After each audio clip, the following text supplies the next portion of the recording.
Bienvenidos a Escucha en la Noche, una historia de amor. Dicen que el amor llega cuando menos lo esperas. A veces, en una cafetería. Otras, en una librería.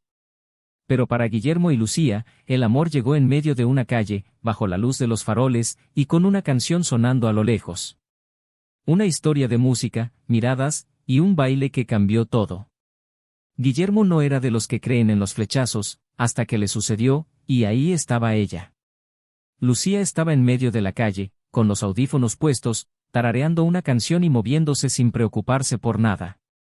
Sus pies simplemente seguían el ritmo, su cabello se balanceaba con el viento y en su rostro había una sonrisa de esas que iluminan todo a su alrededor. Guillermo la miró desde la acera, y sin darse cuenta comenzó a sonreír. En una ciudad donde todos siempre llevan prisa, ella bailaba como si nada más importara. Y eso lo cautivó. De repente, sus miradas se encontraron. Lucía se detuvo un segundo, un poco apenada, pero luego sonrió y le dijo: «En lugar de quedarte mirando, mejor deberías unirte». Guillermo rió, negando con la cabeza. «Yo no bailo». Eso dicen todos antes de intentarlo.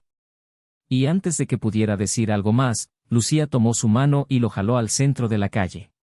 Comenzó a sonar música en el fondo, algún artista callejero tocaba la guitarra.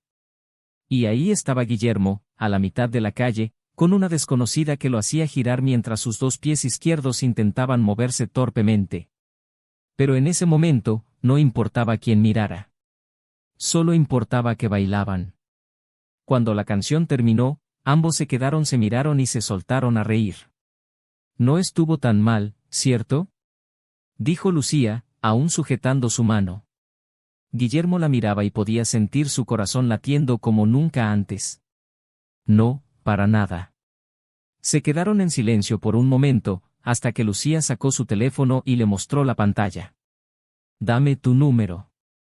Eres una gran pareja de baile, así que me debes otra pieza». Guillermo sonrió. Sabía que él era la peor pareja de baile del mundo, pero no refutó. A veces, el amor no necesita palabras, solo una canción y alguien con quien bailarla. Desde aquella noche, cada vez que Guillermo escuchaba música en la calle, recordaba el primer baile que cambió su vida. Porque el amor, a veces, no llega con grandes discursos ni con señales del destino. A veces, llega cuando alguien toma tu mano y te invita a bailar. Si te gustó nuestra historia, recuerda dar me gusta y suscribirte para seguir escuchando historias en la noche.